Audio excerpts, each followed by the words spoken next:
you're here to enjoy Brian Adams from the Illinois State Archaeological Survey tell us about before the Allertons, and he's going to introduce himself as far as what he does for a living and his background. Well, good evening, everybody.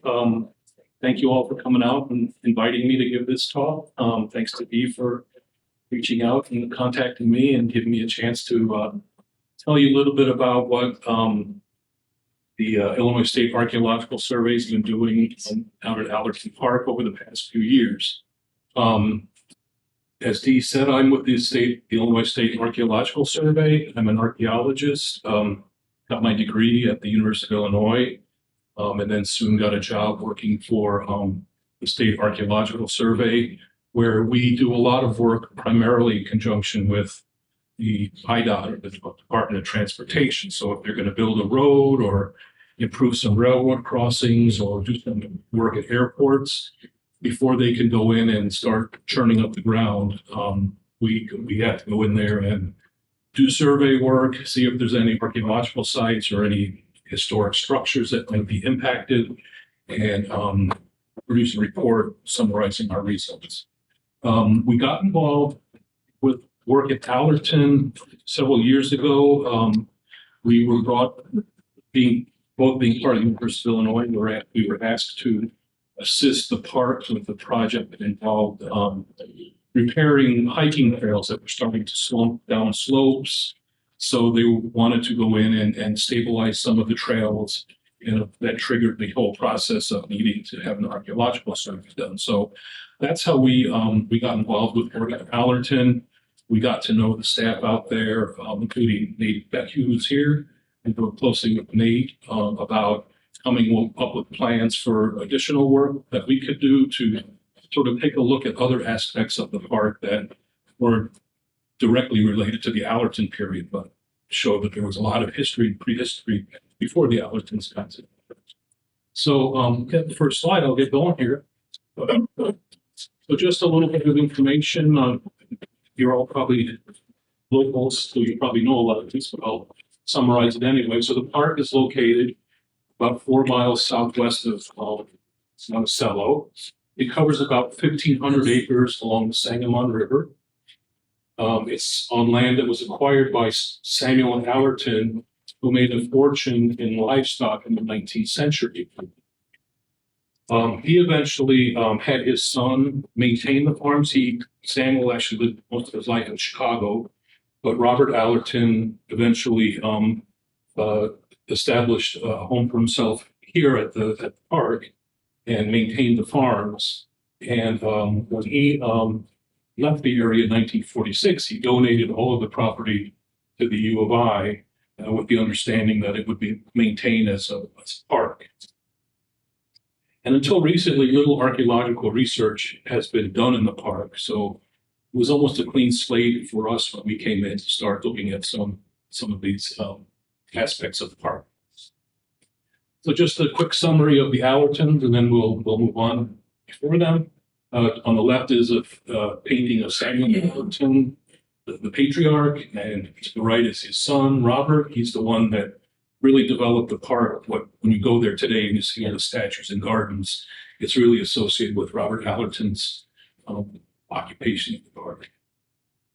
So these are the sorts of things that most people know or come to see at Allerton Park: the mansion, the gardens, really beautiful gardens, some of the statuary, and some other statuary. So these are the things that when people think of Allerton, this is what they think of, and of course, this is what a lot of people come here to see.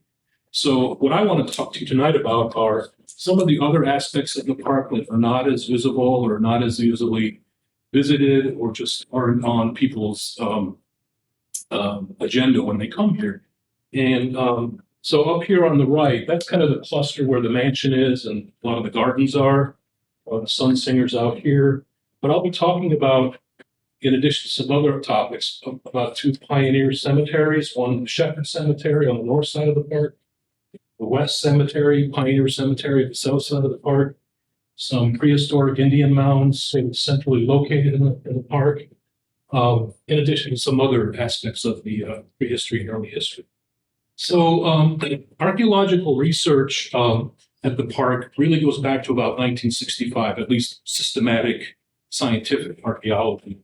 In 65, archaeologist C.G. Holland published the results of an archaeological survey he had done for what was called the Oakley Reservoir, when a dam was going to be conducted down near Hayter, and it was going to back up and create a lake that was going to flood all the way up to Monticello. And so Oakley Holland conducted a survey all along the edge of what would be the future lake, just to document any sites, archaeological sites that might be destroyed or impacted by the floodwaters. So he went up along the river between Decatur and Monticello, and he identified 81 prehistoric and 17 historic sites. And 2 of those fall within the Allerton Park boundaries, and I'll be talking about one of those today. Ultimately, the dam wasn't constructed, so the sites are all never impacted, and they're still out there. After Holland's work, it wasn't until about the late 1990s that intensive archaeological research resumed in the parks area. Since the late 1990s, 43 archaeological sites have been recorded between 1997 and 2018. 30 of these are pre-Euro-American contact sites, so these would be what we call prehistoric sites.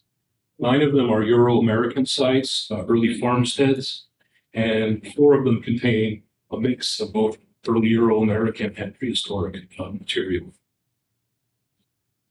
Talking about the prehistoric or the pre-European contact sites, most of them are just small and ephemeral scatters of stone chipping debris and what we call firecracked rock.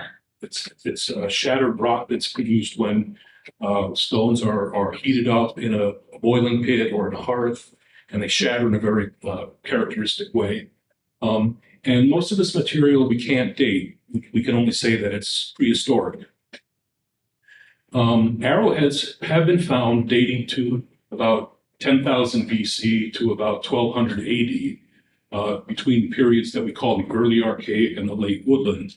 So this really spans most of the entire prehistoric period throughout Illinois and the Midwest, going from a period when people were mainly hunters and gatherers to when they were establishing farming communities. One group of pre-contact Indian mounds is located in the park. This is one of the sites that Holland visited in 1965, and it's been named Samuel's Mound after Samuel Allerton. And this is one site that we were able to conduct a lot of investigations at. We got permission to work in the park. So here are some examples of typical arrowheads that have been found on some of the hiking trails. You can usually tell how old they are based on the morphology of the base here, where the notches are, the shape of the base here. So we can get a pretty good idea of when some of these date to, even though they're found on the surface and they're not in a preserved context. So these here date to anywhere between about 5,000 BC to 800 years ago. So it's, again, a long period of prehistoric occupation in the park. Okay, here's the group of Indian mounds that is located within the park boundaries, the Samuel Mound site. This is an image that was produced using what's called LiDAR technology, and it's a way of using the type of radar that's used as planes fly over and take photographs of the ground surface using specialized technology, and it will pull out any sort of undulations or depressions in the ground surface. So here you can see right here a cluster of little bumps. That's the mound group. The Sangamon River's down here. This is a hiking trail that currently goes along the bluff edge and kind of circles around the mounds. So when Holland went there, he noted that there were 6 mounds in 1965. In 2015, we were able to go back out there and kind of look around and produce some of these images and take them out into the field and see what exactly was there. And we were able to find out that there were actually 10 mounds in the mound group. The site is very unique because Since there's never been any plowing along the river, it's virgin forest. It was never plowed in the past. They've not been disturbed by plowing. A lot of mound groups along the Sangamon and elsewhere in Illinois have been just over the years, from centuries or decades of plowing.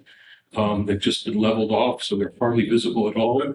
But this mound group is very unique because it's relatively pristine and intact. Although 3 mounds have clearly been looted in the past, most likely during the late 19th or early 20th centuries.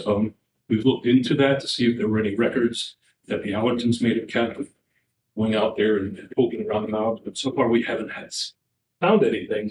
But LiDAR picked up these mounds right here. They look like little volcanoes, but you can see the big divots where somebody was digging holes on top of the mounds, looking for pottery, looking for arrowheads, looking for burials. So the mound group is relatively intact, but there have been some issues regarding pot hunting sites. And here's another image that uses LiDAR technology. It gives you a better sense of almost looking straight down on top of the mounds. You can see they're all numbered 1 through 10. Here are the ones that have been potted. See a big divot in that one, big divot in that one. This mound is very interesting because it's sort of a linear mound, but it looks like it may have been at one time 3 separate mounds that were joined together for some reason. Again, it's a very unique and incredible site, given that there's so little disturbance to these mounds. And definitely these should be protected, and we don't want people to go in there. It's interesting to hike the trail and to look at them, but we definitely want to make sure that none of this goes on anymore. So if you're out there in the springtime, you could probably walk right by them if you didn't know they were there, because they're not very, it's not like Cahokia mounds. If you've ever been down to Cahokia, they're very subtle type mounds, but if you're there at the right time and the vegetation is not too high, you can pick them out. Here's an image of one of the looted mounds from the trail. You can see kind of goes up, and then there's a big divot here, and one right next to it with this big divot here. So somebody at some point did get in there and really digging around, and what they found, we don't know if they found anything. We did produce some topographic maps using traditional transits and stadia rods when we were out there. In July of 2017, the University of Illinois worked in conjunction with Parkland College to conduct an archaeological field school in the vicinity of the mounds, not directly digging into the mounds, but the areas around the mounds, to see if we could find out something about if there was a settlement or a campsite that was associated with them, and try to get more projectile points to get some idea of how old they might be, or if we can date the points, we can get an idea of when the mounds were probably built. Most of what we found, or what the field school found, wasn't anything very impressive. No big hearths or pits. Usually little scatters of, this is that fire-cracked rock I was talking about, and some stains from charcoal in them. So suggestive of a very ephemeral, temporary campsite where they may have come in the fall to gather nuts, or some other time of the year when some resource nearby was available, and they would settle down for a couple of days or a week or two and collect the resource and then move on. So they weren't, from what we saw, and we only looked at a very little area, was that the mounds were there for one purpose, and people were there for everyday purposes, but not staying very long. Some of those units that we did excavate, though, did produce some projectile points. So again, we got points that date from about 10,000 BC all the way up to what's called the Coster period, the Coster tide, 800 or 900 years ago. So again, we learned again that nearly the whole range of documented prehistory for the state of Illinois is represented at the park. We get people coming here as hunters and gatherers. And by the time you get to this late period, you're talking about farming communities, growing corn, beans, and squash. So people have been coming to the park for a really long time. When we get to But the middle of the 17th century, when the French started coming into the state, we know that the Illini Confederacy had a main village up along the Illinois River across from Starved Rock. The archaeological site's known as the Zimmerman site. But the Illini actually consist of about a dozen related subgroups or subtribes, the Kaskaskia, Maroa, Okia. And all of these groups inhabited central Illinois, and Allerton Park would have fallen into their exploitation area, the area they would have gone out of their main villages to hunt buffalo or collect the nuts in the fall. But to date, we haven't found any evidence of them in the park.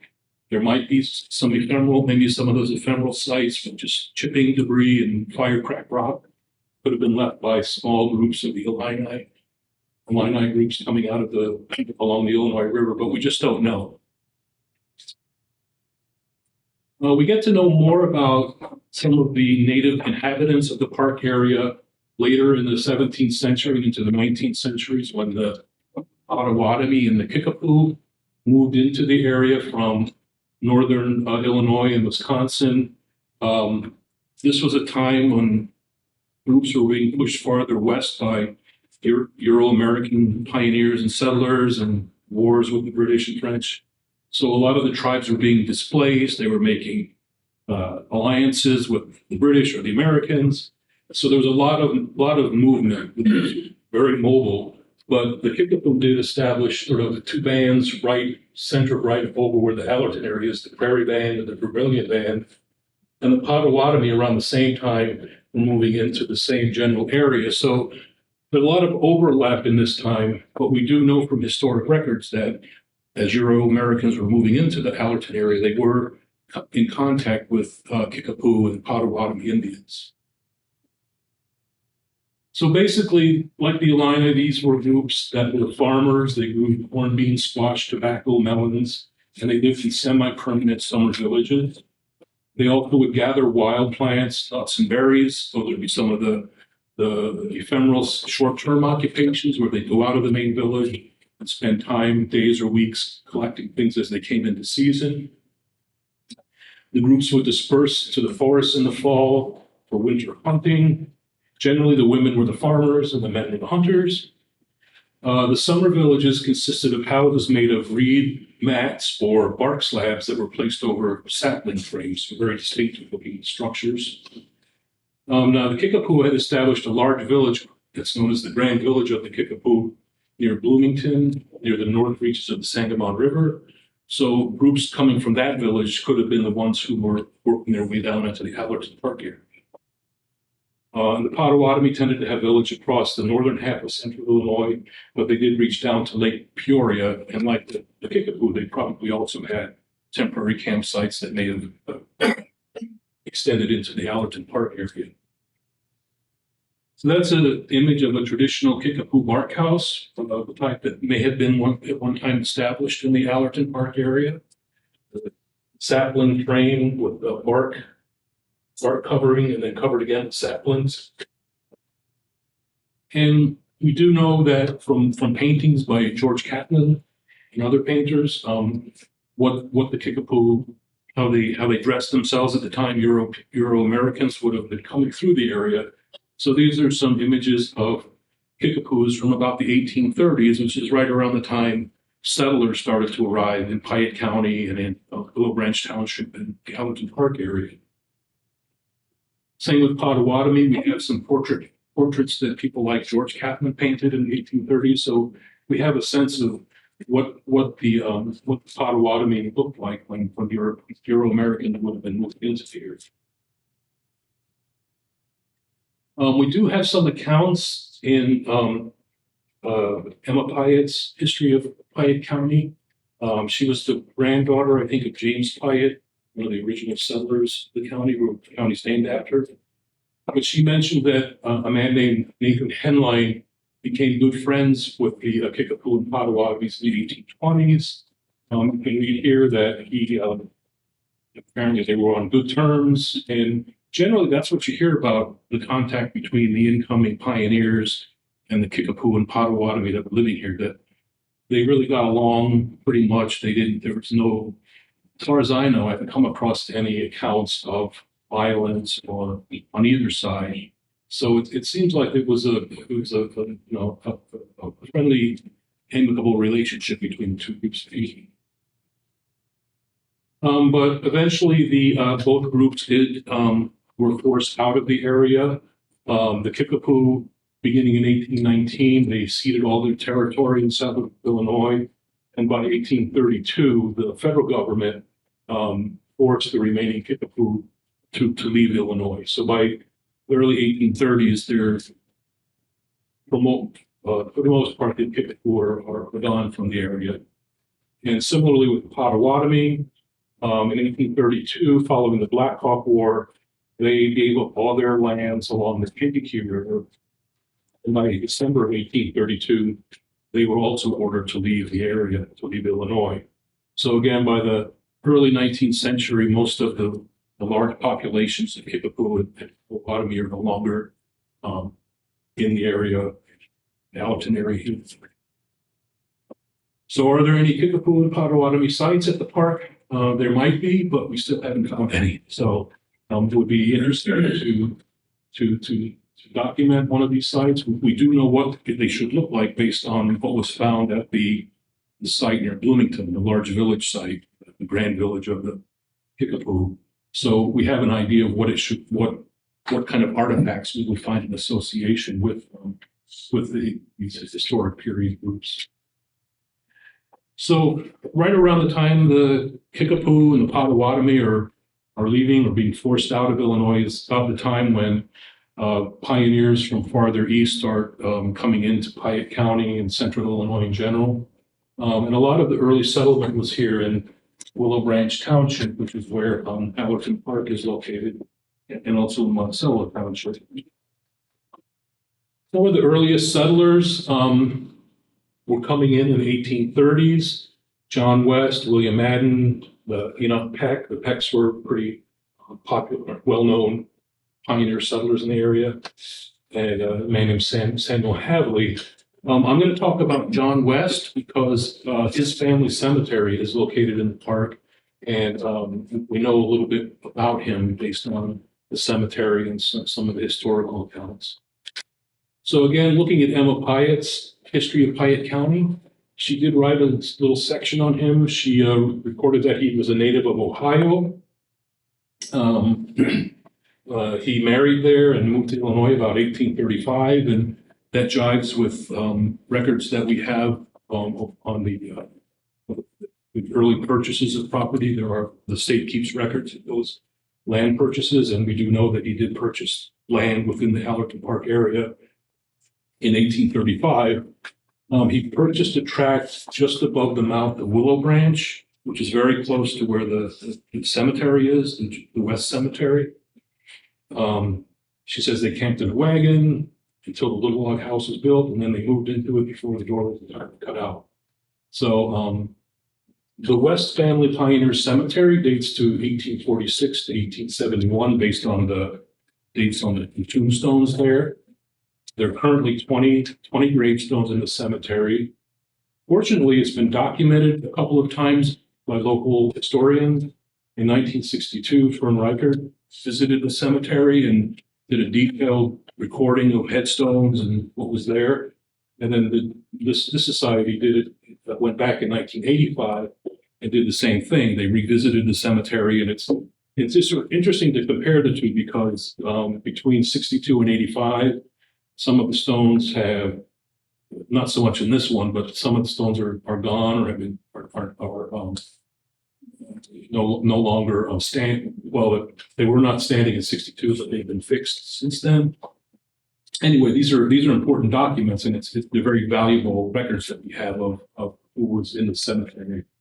And basically, it includes burials of John West, his wives, and immediate members of his extended families, including the Drellinger, Gulliford, Wolf, Baldwin, Adams, Ressler, and Savage families. And again, the burials of the stones that we see today indicate it was active between 1846 and 1871. Parkland College conducted another field school in the park in 2019. And one of their projects included work at the West Family Pioneer Cemetery. And in conjunction with the Department of Natural Resources, the field school students cleaned headstones and footstones, took photographs, transcribed headstones, and they also produced a cemetery map. So this was a way for them to learn how to properly document a pioneer cemetery correctly without doing any damage. So again, one thing that they did do was to clean a lot of the headstones. You can see John West's headstone on the left before they cleaned it, and on the right after they cleaned it. Over time, these stones get they have lichen and moss growing on them. Sometimes you can't get it all off. It stains. It gets into the grain of the stone. But a lot of the just the soot and dirt from time can be removed and can make the inscriptions easier to read. But working with Don Cobb, who is an expert in cemetery preservation at the Department of Natural Resources, they learned how to do this correctly, because there are right ways to do this and wrong ways. But she took them through all the steps and helped them learn how to document these sorts of artifacts in a safe way that won't damage them. This is a map that the field school produced of the cemetery, and it's kind of interesting because you can see little clusters of stones where members of the same family or closely related members of the same branches of the extended families tend to be clustered in the cemetery. The other cemetery, Pioneer Cemetery, is called the Shepherd Family Pioneer Cemetery. That's the one that's located on the north side of the park near the Sunsinger statue. If you drive out that road to the Sunsinger statue, just before you get to the statue, you'll see a little sign that says Pioneer Cemetery once off into the woods. Currently, there are 7 gravestones for members of the Shepherd, Carlisle, Matzler, Hutchison, and Anderson families. Like the other cemetery, it was documented in 62 and 85. So we have some idea of any changes in the stones that are there from during that period. And there have been some cases where some of the stones that were recorded in 84 are missing. And unfortunately, there's some of the shepherds, Jacob, John, a shepherd, and a man named James D. Anderson. So they might still be out there. They may just never have been uprighted and preserved upright. We don't know. But again, these documents really come in handy in helping us to monitor anything that's gone on out there at the cemetery over the years. We do know something about the Shepherd family based on one of the shepherds whose stone is still in the parish. This is a woman whose name is Julia Ann Murphy Shepherd. She married a man named John Shepherd in Ohio in 1832. They arrived in Piatt County sometime between 1841 and 1846. John died in 1848, and his stone is one of those that's missing based on the 1962 or the 1985 inventory of stones. By 1850, Julia had moved to Macon, Illinois. It's about 30 miles southwest of the park. But apparently she wanted to be buried with the rest of the family. So when she passed away, she was interred up in the Allerton Shepherd Family Cemetery. One thing that's kind of interesting, and I'll come back to this later, is that the Shepherds did have 2 sons who served in the 107th Illinois Infantry during the Civil War. One of them survived the war, the other one didn't. But I'll touch on that again in a little bit. Let's see. But one thing that's kind of interesting is that the Shepherds were from Ohio, and a lot of the settlers of the area were coming from Ohio, from the same county in Ohio, in some cases the same community in Ohio. So it seems like word was spreading amongst people in that area of Ohio that Piatt County was the place to be, or this part of Illinois, because it was like wave after wave of people from the same general region in Ohio were settling in Willow Branch Township area. Another interesting story that comes out of the Shepherd Family Cemetery is based on Sarah Jane Morrow Matzler's headstone. She married a man named David Wesley Matzler, who was a preacher in Piatt County in 1847. Soon after they were married, she passed away. And David Matzler remarried a woman named Esther Franklin in Piatt County in 1851. And the couple would eventually move to Texas in October of 1852. And I'll come back, there's more to this story. So the Matzler brothers were related to George West. They were nephews of John West. So when John West came, they came with him as children. And David Matzler, he was the husband of Sarah Jane Morrow Matzler, whose tombstone we just saw. And George W. Matzler, he was the husband of Rebecca Peck Hutchison. We'll go into that in a minute. So he was a very interesting character. Again, he was a nephew of John West. He started to buy up a lot of property in the county. He eventually owned 120 acres. But then in 1849, he decided to go to California. Gold rush, went all the way to California. Eventually, he came back to Piatt County in 1852 when he married Rebecca Peck. She was the daughter of one of the well-known Peck families that settled in the area.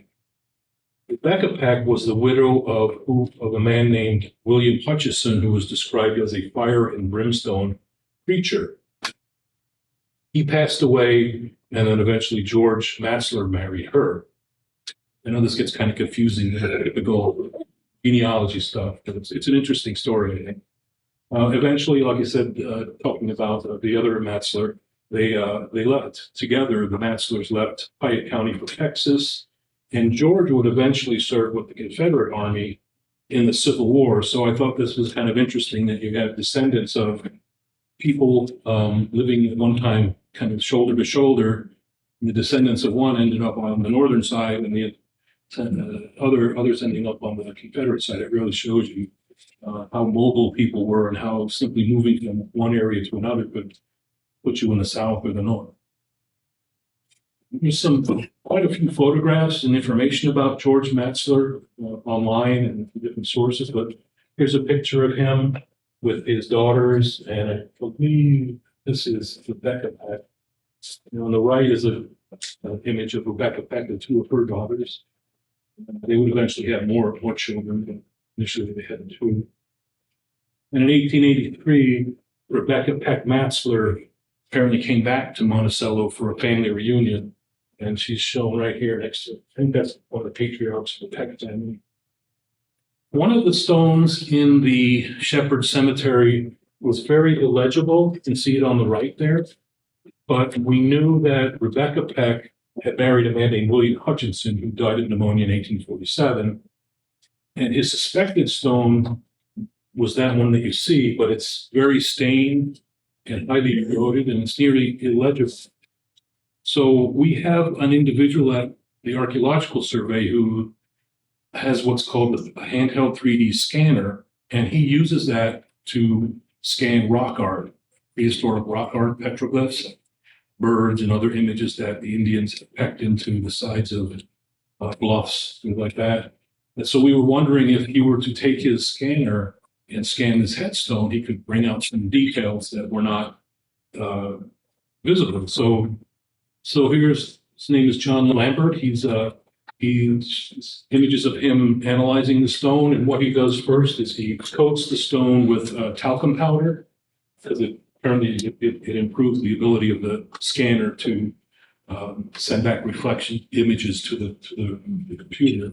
And then once he's done that, he runs the handheld scanner that's connected to a laptop computer that pulls that information off and creates an image of what's there. So here you can see the original stone, how eroded it is and hard to read, stained. And here you can see here, the image is easier to read, but the erosion has really eaten away a lot of what's up here. But we feel pretty confident that we can make out the last few letters of the name Hutchison. So we're pretty sure that that's the stone of the fire and brimstone preacher who passed away in 1847, I believe. But it just shows what some of this technology can do to help make some of these early stones legible and help tell us more about who was living in the area. So that's pretty much in a nutshell what we've been up to over the past few years out of Allerton. Some things down the line, obviously with COVID, we put a lot of our ideas and projects sort of were put on hold and haven't gone anywhere. But some of the things that we'd like to do in the future is to try to identify some of those contact period Native American sites, the Potawatomi or Kickapoo, do systematic surveys up and down the sides of the river. We'd also like to locate some early Euro-American farmsteads. We know from Emma Piatt's account where John West settled, and we can go to the government records to find out where he bought properties. So we have a pretty good idea where his farmstead was. It was not far from the cemetery, the West Family Cemetery. So that's one thing that we'd like to do in the future is to go out there and do some testing to see if we can locate where his 1830s farmstead was located, and if there's any remains there of it that might be historically important and help us understand more about pioneer life in the 1830s. The Shepherd family Pioneer Cemetery, there's some work that could be done there. It would be interesting to do additional genealogical research. Again, some of the stones that have been reported there are missing. I've tried to do some work on the family members that are reported being buried there, and haven't found out a whole lot. I haven't found a whole lot about the actual Shepherd family. And then also to clean the grave markers in the actual cemetery, because there you can see they're kind of covered with lichens and moss, and to try to bring out some of those details. And also maybe to search the vicinity around the cemetery to see if any of the stones that were recorded there in the past few decades, if they're still out there, maybe covered up by leaves, haven't been found. The stones have all been put back up, and they've been put in metal frames to protect them. Some of them were cracked and have been repaired in the past. So there could be stones that are out there that were missed when some of the other stones were put back up and stabilized. So that would be something that would be interesting and instructive in the future to see if that cemetery had a lot more stones than are actually there now. If you go a little bit to the south of the cemetery, the topography drops off really steep down to the Sangamon Valley. So it's possible that some of the stones over time may have been knocked over in rain or whatever, just gravity just gradually gone down the slope. So that would be another thing to do, would be to sort of firm up our knowledge of that cemetery and what might be there that we don't see today. So thank you very much. If you have any questions, I'll try to answer them, or if you have any information that might be useful for your knowledge of the county and the area, that would be great. Do you ever excavate any of the grave sites? No. No, that's one thing that definitely don't want to do, either the prehistoric ones or the historic ones. It is possible, we do have access to technology at the survey where we can use what's called ground penetrating radar. And basically it involves walking passes back and forth with special equipment, and it will pick up differences in soil moisture or soil compactness. And that's one way we could verify, where the graves probably are. And the technology is so refined today that you could get a very subsurface map without even putting a shovel in the ground. And that would be the only thing we would consider doing to verify that, yes, this stone's in the right place because there's a dark shadow extending. So do you do that with the mound too? Said you don't. We have done that with the mounds, and I didn't bring that image. I didn't include it because it didn't show you much that the other map showed you. All it showed was that the soil in the mounds is different than the soil surrounding it. So you'd see the same circular pattern that you saw. So it wouldn't tell us anything that we already know that there are mounds there. It didn't go deep enough below them to hit anything. typically with those sorts of mounds, there would be a burial in the ground and then the soil would be mounded over it. So the mound itself wouldn't contain the burials themselves. They would be below the actual mound. Oh, yes. Would any of the like settlements or any type of specialty kind of thing that you would need to find, would there be a chance of any of it being like underneath the actual like grounds of like the mansion or any of those kind of areas? It's possible, yeah. There have been projects where they've done, and you can probably tell more about this, where they've expanded parking lots and they've had to do archaeological surveys. I don't think they found anything when they did those, but for something the size of the mansion, those were built before there were laws in place. Because now to do that kind of excavation on that scale, to get any kind of funding, you'd have to get permission from after an archaeological survey was done and cleared it. So it's possible when they built the mansion, there may have been something there, but they weren't required to do any investigations in that level. I can't think of any other place where archaeological remains have turned up. So, yeah, possibly, but how far did they move the soil to build the mounds? Did they bring it from a central location like a pit, or? yeah. We imagine that it's probably relatively close to the mounds, because we didn't find, so far we haven't found any evidence of a big, like permanent or semi-permanent village where you might have a lot of people living. You could get a big labor force like a Cahokia to move huge baskets of soil. So they were probably small scale operations where they just collect the soil from the surrounding area.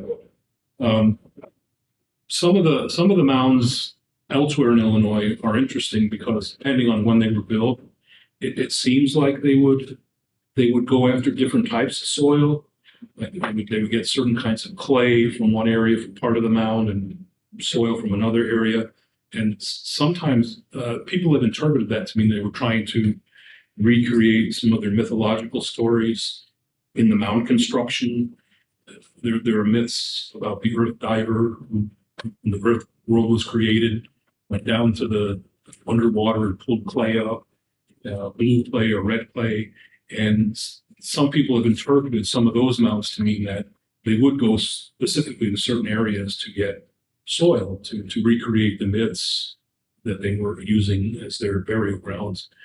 That could be the case here. We haven't really done any detailed invasive work at the mounds. That's really not considered good practice now because they're burial sites. So, but our thought process, given how low they are, they're most likely just using local soil from general vicinity. They could have gone down to the floodplain, possibly. Speaking of the floodplain and such, so in the picture you saw the segment there where the mounds are. How close? 'Cause I have some questions about that. How close is the river to the actual mounds then? And could the river have changed over time and affected the mounds? Could there have been more mounds? Could it have changed? The river itself could have changed that area. Well, the mounds are up on a pretty high bluff, Okay. and the floodplain is pretty wide there. Okay. So I don't imagine that the river's ever been high enough to impact the mounds. And it kind of meanders through the valley, and it's probably done that for decades or centuries. Whether or not it may have at one point been up at the bluff base and caused slumping, that's a possibility. But the way they're positioned now, they're far enough back from the edge of the bluff that they probably haven't been impacted by those sorts of processes. We do, that is another thing we would like to do, is to get down into the floodplains, and to do that to see if there's any big village sites down there. Maybe they were living at one point down in the village, down in the floodplain, close to the river, but that would require special equipment, like boring rigs and going really deep down, deeper than you could go with a shovel by hand. So that would be another, I should have put that up as a future on the to-do list down the line. The Oakley Dam, I mean, I remembered as a kid that all that's going on, but was that an Illinois project or federal government? I think it was a Corps of Engineer, it would have been Oh, a federal okay, project, yeah. Because they were doing that yeah. all over the state, the Midwest. A lot of the big lakes we see today are Corps of Engineer projects. Allerton was responsible, as it were, when they deeded that to the U of I.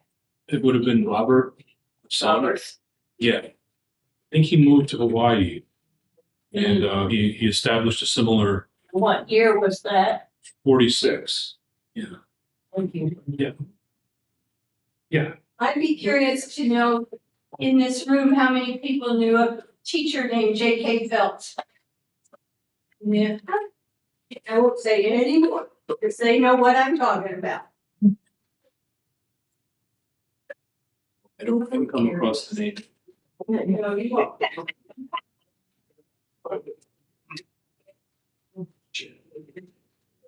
Anything else? One question. Oh, yes. Robert or Samuel Adams, Robert, bought the property. You're talking about all these families.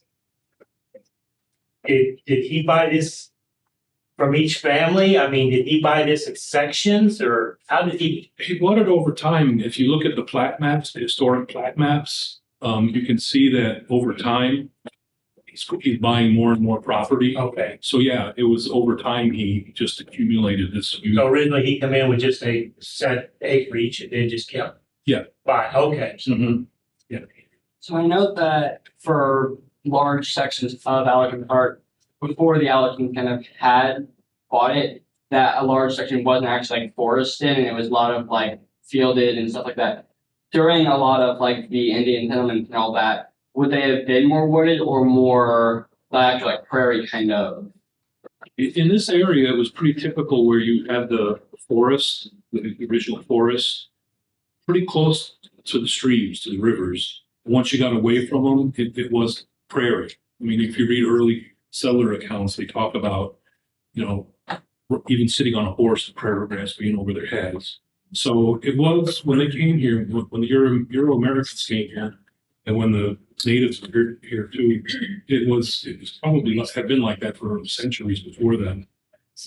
But again, this is fortunate. It's been fortunate in Allerton where that original strip of forest along the river is original. It was never, they never impacted it. They started to turn the prairie into farmland. They went right up to the forest. Unfortunately, get in there and chop it all down, plow it all up. There was also a stagecoach line that ran along the river all the way to Cisco, and then they crossed, and then either went, depending on the weather, whether they went north or south of the river, but. Yeah, that kind of brings up another topic that I didn't talk about. I didn't really feel that it was directly related to the Allerton story, but there was what was called the Potawatomi Trail of Death. You can see signs of that, where they forced out a group of Potawatomi from northern Indiana to Iowa or Kansas, I believe, or Missouri. And they came across and went, I think they camped at Monticello overnight. And then they continued. But I always wondered if that was the trail they were following, because they were apparently right along the river. There are 2 women buried here. Yeah, there were some of the Potawatomi didn't make it. It was a forced march, and it was through a lot of prairie, which was pretty demanding. They were walking basically.